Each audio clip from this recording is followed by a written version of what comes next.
सो hi everyone. अपने third module पे आ चुके हैं हम, that is on page optimisations. तो अब थोड़ा ऑन पेज के बारे में जान लेते हैं पहले कि होता क्या है ये and what do we do with it.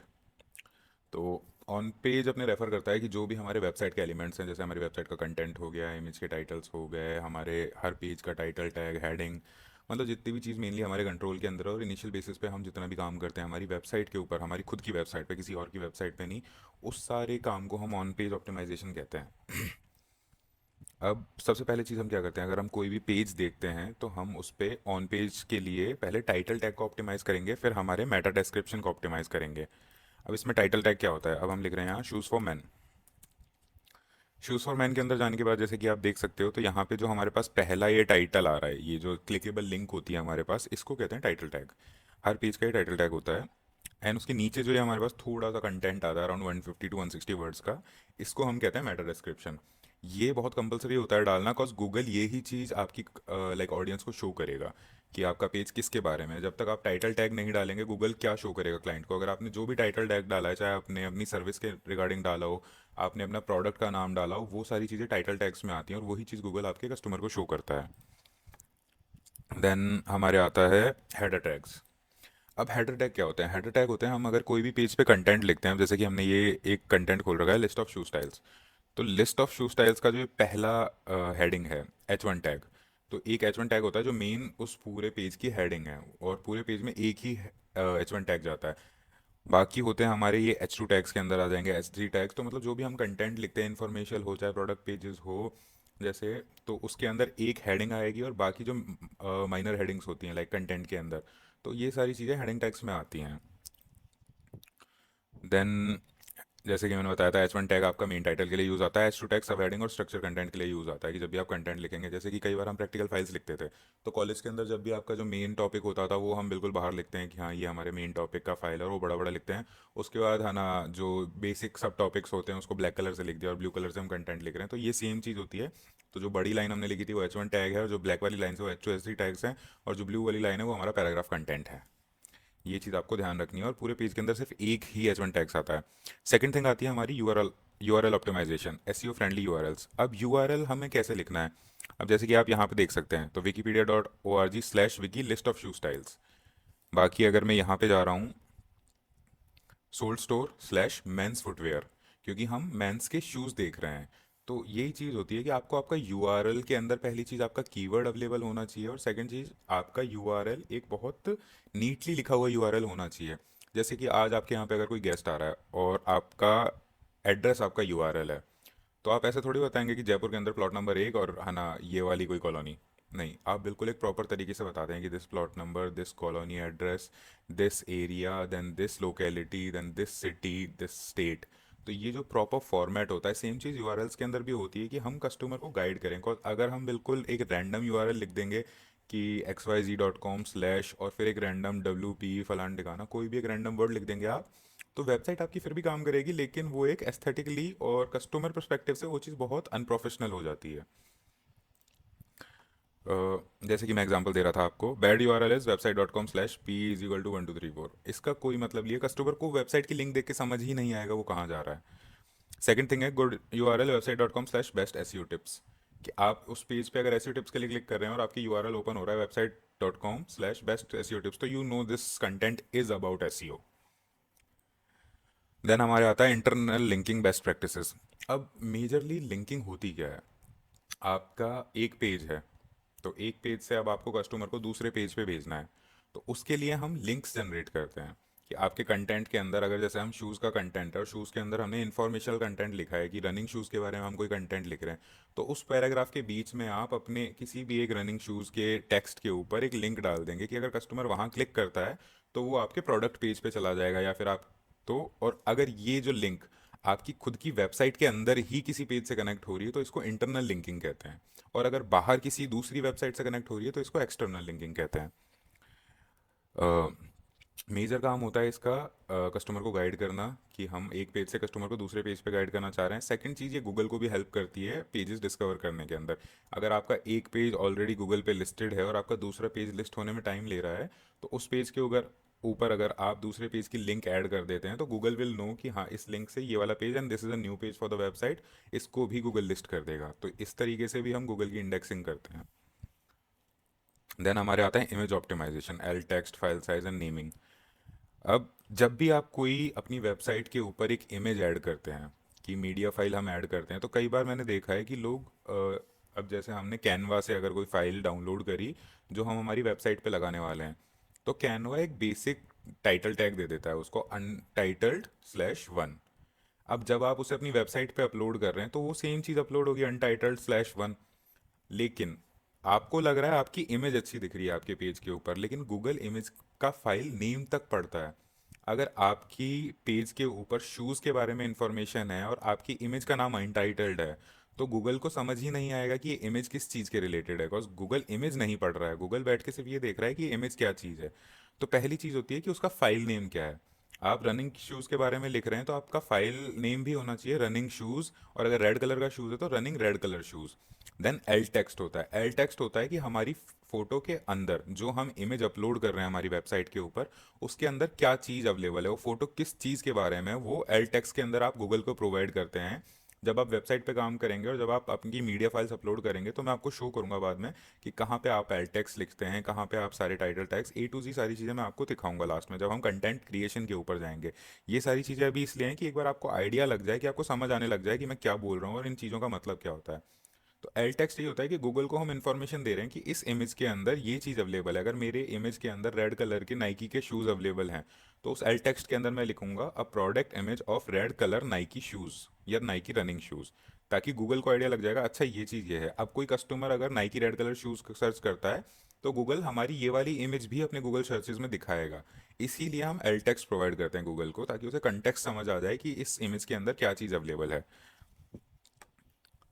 Second चीज़ है हमारे यहाँ कि compress ML, compress images for faster load times. आप जितनी बड़ी इमेज डालेंगे उतनी हाई क्वालिटी होगी, that is good for you. लेकिन जितना आप आपकी मीडिया फाइल्स बड़ी रखेंगे उतना ज़्यादा आपकी वेबसाइट लोड होने में टाइम लेगी। तो आपको अपनी इमेजेस कंप्रेस करके रखनी है ताकि उनकी जो हमारी एचडी क्वालिटी होती है वो भी ख़राब ना हो, लेकिन उनका फाइल साइज़ 10-12 MB के अंदर भी नहीं होना चाहिए। 2 MB तक की इमेज फाइल वेबसाइट सपोर्ट करती हैं एंड वेबसाइट पे कंफर्टेबली लोड भी हो जाती हैं, लेकिन कई बार हम 6-6, 8-8 MB की फ़ाइल डाल देते हैं तो वो हमारे पेज का लोड टाइम बढ़ा देती हैं। देन होता है content optimisation and keyword placement. अब कंटेंट ऑप्टिमाइजेशन क्या होता है? अब गूगल एक्चुअल में जब आप कंटेंट लिखते हो गूगल के ऊपर, तो गूगल प्रेफर करता है कि आप एक तो नेचुरल कंटेंट लिखें instead of a bookish thing. कि अगर मैं एसईओ के अंदर I am teaching you about SEO और अभी मैं बिल्कुल आपको ये डेफिनेशंस पढ़ के सिखाने लग जाऊं कि image optimisation is used descriptive file names compress images और, तो एक लाइन बाय लाइन अगर मैं पढ़ने लग जाऊं तो आपको लगेगा ये चीज़ तो हम कहीं से भी देख सकते हैं, तो हम आपकी वीडियो क्यों देख रहे हैं। तो सेम डिफरेंस होता है, गूगल को रहता है कि अगर आप किसी कंटेंट के बारे में लिख रहे हैं तो पहली चीज़ आपकी नेचुरल टोन होनी चाहिए, आपकी टोन बाकियों से डिफरेंट होनी चाहिए, that something that makes you unique. तभी गूगल आपको एक डिफरेंशिएट करेगा। अगर आप सेम कंटेंट लिख रहे हैं बिल्कुल एक कंप्यूटराइज टोन आप कंप्यूटर से लिखवा रहे हैं तो गूगल डिफरेंशिएट नहीं करता है। सेकंड चीज, naturally in titles headers and through out the content एक नेचुरल कंटेंट होना चाहिए, that is a human content, कि आप अपनी एक्सपर्टीज से कोई चीज़ बता रहे हैं। सेकंड चीज, अवॉइड कीवर्ड स्टफिंग। अब कई बार लोग क्या करते हैं कि अगर मेरा कंटेंट है रनिंग शूज़, तो मैं पूरे पेज के अंदर 300-400 बार running shoes running shoes running shoes लिख दूंगा। इसे हम कीवर्ड स्टफिंग कहते हैं, कि मेरा पैराग्राफ के अंदर कंटेंट मेरा 500 वर्ड्स का है, लेकिन ऑल ओवर मेरा जो पेज है उसके अंदर मैंने 1000 बार कीवर्ड स्टफिंग कर दी और मैंने रनिंग शूज लिख दिया। तो ये ब्लैक हेड के अंदर आ जाता है और गूगल ये फ्राउन अपॉन मेथड होता है कि आप एक्स्ट्रा कीवर्ड स्टफिंग करेंगे तो गूगल आपके पेज को बैन भी कर सकता है। Focus on high quality and engaging content, कि आपको अपने कंटेंट को हाई क्वालिटी रखना है, कि इन्फॉर्मेशन जो भी आप प्रोवाइड करें वो बैक्ड इन्फॉर्मेशन होनी चाहिए, एक्चुअल इन्फॉर्मेशन होनी चाहिए। रैंडम कंटेंट ना लिखें और इंगेजिंग कंटेंट होना चाहिए कि कोई पढ़ रहा है उसे तो दे शुड फील लाइक हाँ यार ये चीज़ अच्छी है, that should be interesting enough, कि आप बिल्कुल एक नॉर्मल कि हाँ ये ऐसे ही होता है देखना है तो देखो, नहीं तो वो नहीं। कि you should make it something unique, कि आपको एक कस्टमर परस्पेक्टिव से देखना है, आपको एक रीडर परस्पेक्टिव से देखना है कि अगर हम उस चीज़ को पढ़ रहे हैं तो पढ़ने वाले के लिए भी वो एंगेजिंग कंटेंट होना चाहिए instead of just a plain text. Then हमारा आता है user experience and SEO, mobile friendliness, page speed and navigation. अब मोबाइल रिस्पॉन्सिवनेस क्या होती है? आप किसी पेज के ऊपर जा रहे हैं, आप बटन के ऊपर क्लिक कर रहे हैं तो बटन का कलर चेंज हो जाता है, आप क्लिक करते हैं तो लोडिंग के एनिमेशंस आने लग जाते हैं। तो पहली चीज़ तो होती है मोबाइल रिस्पॉन्सिवनेस। आपकी स्क्रीन है, आपने कई वेबसाइट्स देखी होंगी जो डेस्कटॉप के ऊपर अलग दिखती हैं, मोबाइल के ऊपर बिल्कुल वो चेंज हो जाती हैं और मोबाइल के साइज़ के हिसाब से चेंज हो जाती हैं। हर मोबाइल के अंदर वो वेबसाइट कंफर्टेबली लोड हो जाती हैं, लेकिन कई लोगों ने वेबसाइट ऑप्टिमाइज़ नहीं कर रखी, तो जो ओरिजिनल उनकी लैपटॉप पे वेबसाइट होती है वही सेम वेबसाइट उनकी मोबाइल पे दिखने लग जाती है। तो हमारी पहली प्रायोरिटी होती है कि हर डिवाइस के हिसाब से हमारी मोबाइल वेबसाइट हमारी वेबसाइट ऑप्टिमाइज होनी चाहिए। कि अगर हम लैपटॉप पे खोल रहे हैं तो उसका लैपटॉप वर्जन खुलना चाहिए, अगर हम मोबाइल पे खोल रहे हैं तो उसका मोबाइल वर्जन खुलना चाहिए, और अगर हम टैबलेट पे खोल रहे हैं तो उसका टैबलेट वर्जन खुलना चाहिए। इसे रेस्पॉन्सिवनेस कहते हैं, कि हर डिवाइस के हिसाब से आपकी वेबसाइट रिस्पॉन्सिव है। सेकंड चीज, इम्प्रूव पेज स्पीड। अब पेज स्पीड के लिए एक टूल आता है, गूगल पेज स्पीड इंसाइट्स। जैसे कि मैं आपको दिखाता हूँ, पेज स्पीड इंसाइट्स। ये हमारा एक गूगल का खुद का टूल है, यहाँ पे आपको बस आपकी वेबसाइट की लिंक डालनी है, तो ये आपको एक बता देता है कि कौन सी वेबसाइट का क्या टाइम है एंड सारी चीज़ें। अब यहाँ पे हम वेबसाइट की लिंक लेके जस्ट पेस्ट करके इसको एनालाइज के लिए छोड़ देंगे। ये अराउंड 30 सेकेंड्स 40 सेकेंड्स लेता है, तब तक हम पूरा एक बार कर लेंगे इसका। आगे बढ़ते हैं। Easy navigation boost user engagement and lower bounce rates. अब नेविगेशनल बूस्ट्स क्या होते हैं? आपके पेज के ऊपर कोई कंटेंट है और आपने बहुत ज़्यादा लिंकिंग इधर उधर कर दी, कि आपने इतनी सारी लिंक्स कर दी हैं कि आपके कस्टमर कंफ्यूज हो जाते हैं कि नेविगेशन है कहाँ का, कहाँ जाना है, कौन से पेज कहाँ पर है। तो आपका नेविगेशन एक बिल्कुल बहुत सिंपल होना चाहिए। लाइक मेन्यू होना चाहिए आपका, मेन्यू के अंदर आपकी सारी कैटेगरीज लिस्टेड होनी चाहिए। कि अगर आप क्लोथिंग की वेबसाइट पे हैं तो मेंस कैटेगरी हो गई, वुमेंस कैटेगरी हो गई। अब कोई मेंस कैटेगरी के ऊपर जा रहा है तो उनके पास आ रहा है शर्ट्स, पैंट, शूज़ एंड उनके पूरे एक्सेसरीज का ऑप्शन। सेम चीज़ अगर वुमेन में जा रहा है तो उनकी डिफरेंट डिफरेंट ड्रेसेस के नाम आ रहे हैं, देन उन ड्रेसेस के अंदर कलर ऑप्शंस। तो एक नेविगेशन का तरीका बिल्कुल एक बहुत सिंपल होना चाहिए, ताकि कस्टमर इरिटेट ना हो और कस्टमर को एक बहुत अच्छा एक्सपीरियंस मिले आपकी वेबसाइट के ऊपर आने के लिए। सेकंड चीज़ होती है यूज़र एंगेजमेंट, जो अभी हम डिस्कस कर ही रहे थे। Third thing is bounce rate. अब बाउंस रेट क्या होती है? अगर कोई कस्टमर आपकी वेबसाइट पे आ रहा है और आते ही विद इन 1-2 सेकंड के अंदर वो आपकी वेबसाइट का पेज बैक कर दे रहा है या फिर वेबसाइट से चला जा रहा है, तो इसे बाउंसिंग कहते हैं। कि आपका कस्टमर आते ही दे बाउंस्ड ऑफ। तो आपकी वेबसाइट इतनी इंगेजिंग होनी चाहिए कि वेबसाइट देखते ही कस्टमर पहले कुछ सेकंड्स के लिए रुके, वो वेबसाइट का कंटेंट पढ़े, देन उससे इंगेज करे। कई वेबसाइट्स इतनी बोरिंग होती हैं कि कस्टमर आके देखते हैं कि यार ये क्या चीज़ है और तुरंत हटा देते हैं। तो इसके लिए हम वेबसाइट्स को ऑप्टिमाइज करते हैं, उन पर कंटेंट अच्छा लिखते हैं ताकि हमारी बाउंस रेट कम हो पाए। देन हमारा होता है schema markup, structure data for SEO. अब स्कीमा मार्कअप हम क्या करते हैं? अब जैसे हम पहले डिस्कस कर रहे थे, आपका पूरा कंटेंट होना चाहिए, हेडिंग वन टाइटल होना चाहिए, देन पैराग्राफ होना चाहिए, हेडिंग टू टाइटल। तो यही चीज़ होती है कि आप किसी भी चीज़ के बारे में कंटेंट लिख रहे हैं तो डायरेक्ट वेबसाइट के ऊपर डालने से पहले आपको वो कंटेंट बहुत अच्छे से ऑप्टिमाइज करना है, उसका एक स्ट्रक्चर क्रिएट करना है। कि पहले मेन टॉपिक आएगा, फिर उसके बारे में इंफॉर्मेशन आएगी, देन सब टॉपिक आएगा, सब टॉपिक की इंफॉर्मेशन आएगी, देन कैटेगरीज आएंगी। तो आपका कंटेंट जो आप लिख रहे हैं ऑनलाइन, वो पूरा एक बहुत ऑर्गेनाइज तरीके से होना चाहिए, instead of just some rubbish. आप स्कीमा मार्कअप एक बार गूगल करेंगे तो गूगल के खुद के डेवलपर ऑप्शंस के अंदर आपको एक बहुत अच्छे से वो चीज़ें समझ पाएंगे कि कैसे लिखते हैं, क्या करते हैं, और सारी चीज़ आपको इजीली अंडरस्टैंडेबल हो जाएंगी। देन स्ट्रक्चर डेटा का होता है ब्रेड क्रम्स। अब ब्रेड क्रम्स क्या होते हैं? ब्रेड क्रम्स होते हैं कि अगर मेरा कोई पैराग्राफ है और उसके अंदर मैंने कई कीवर्ड्स के ऊपर इंटरनल लिंकिंग करके मेरे एक दो पेजेस कनेक्ट कर रखे हैं, तो उन लिंक्स को ब्रेड क्रम्स कहते हैं। हम वो नेविगेशन में हेल्प करती हैं। कि आप रनिंग शूज़, अभी मेरा एक शूज़ कंटेंट का पेज है और उसके अंदर नीचे जाते जाते कैटेगरी है रनिंग शूज़, एंड उसमें नीचे मैं डाल दूँ click here to check out some running shoes, और वहाँ पे आप क्लिक करते हैं तो आप एक प्रोडक्ट पेज पे चले जाएं जहाँ पे आपको रनिंग शूज़ दिख रहे हैं। तो वो क्लिक से आपको ये पता चल गया, वहाँ लिखा हुआ है कि click here to check out some running shoes. तो आपको पता है इस पर क्लिक करने से मैं रनिंग शूज़ के किसी पेज पे जाऊंगा और वहाँ पे जाके मुझे कुछ डिज़ाइनर शूज़ या रनिंग शूज़ के सैम्पल्स मिलेंगे। तो जो आपके पेजेस पे इंटरनल लिंकिंग के जो वर्ड्स होते हैं, हम कीवर्ड्स यूज़ करते हैं, उनको ब्रेड क्रम्स कहते हैं। These improve navigation for your website. And then F A Q schema.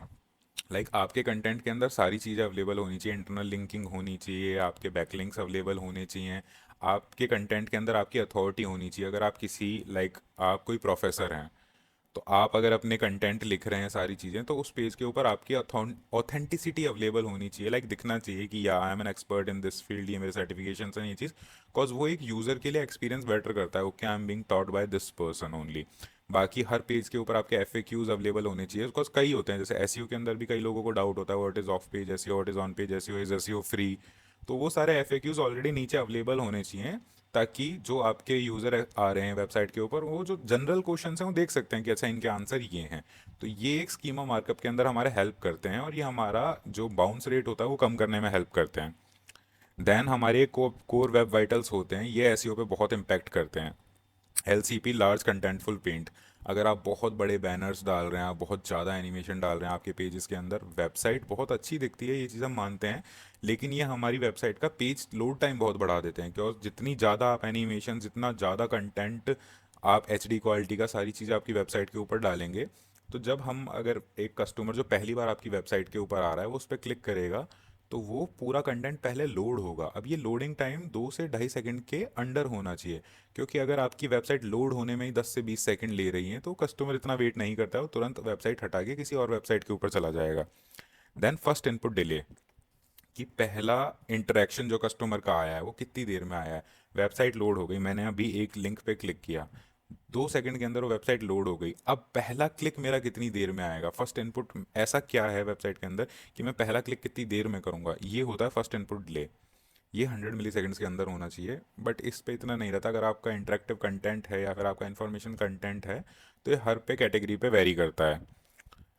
ये सारी जो लाइक वेब वाइटल्स हैं, ये आपको यहाँ पेज स्पीड इनसाइट्स पे दिख जाएंगे। सी, हमने अभी चेक किया जो द सोल्ड स्टोर है, तो इनका लार्ज कंटेंटफुल पेंट है 5.2 सेकेंड्स। वेबसाइट को इतना टाइम लगा है लोड करने में। Interaction to next paint 1.1308।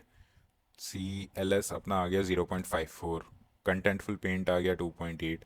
तो ये कुछ चीज़ें होती हैं। अब इनकी वेबसाइट की परफॉर्मेंस जैसे हम चेक कर रहे हैं, तो परफॉर्मेंस इनकी बहुत लो है, क्योंकि आप भी देख रहे हैं जितनी भी बार मैं इनकी वेबसाइट पे क्लिक कर रहा हूँ, ये लोड होने में बहुत टाइम ले रही है। एक्सेसिबिलिटी इनकी लो है, बेस्ट प्रैक्टिसेस लो हैं, और इन्होंने एसईओ के ऊपर मतलब ये पेज ऑप्टिमाइज नहीं कर रखा है, इनका होम पेज ज़्यादा इनकी कीवर्ड्स वगैरह नहीं कर रखे हैं।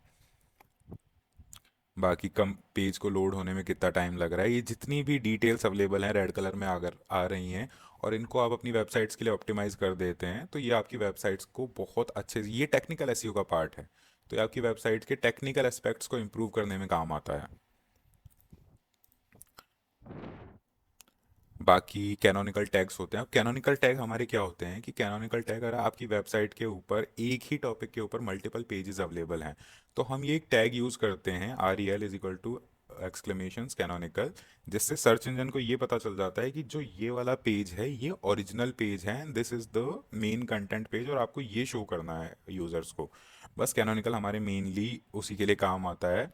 अवॉइड डुप्लीकेट कंटेंट, मतलब एक ही टॉपिक के ऊपर आप मल्टीपल पेजेस ना बनाएं अपनी वेबसाइट के ऊपर। इंस्टेड ऑफ आप क्या करें कि आप अगर 3-4 पेजेस हैं, उन 3-4 पेजेस की एक समरी क्रिएट करें, उससे एक बेटर कंटेंट बनाएं, और एक सिंगल पेज के अंदर उसको रैंक करा पाएं।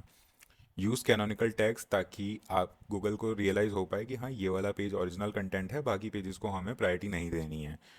Keep content unique and valuable, जो मैं आपको बता रहा था कि आपका कंटेंट एक बिल्कुल यूनिक होना चाहिए, एक नेचुरल टोन ऑफ वॉइस होनी चाहिए। देन हमारे एक ये मेथड होता है एक्सपीरियंस, एक्सपर्टीज, अथॉरिटेटिवनेस एंड ट्रस्टवर्दीनेस।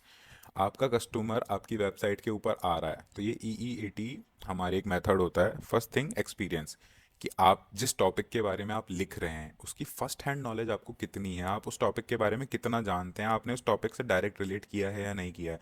जैसे मैं मार्केटिंग से हूँ, तो मेरा SEO, Meta ads, Google ads, इन सब से मेरा एक डायरेक्ट एक्सपीरियंस है, because I use this tools for my clients.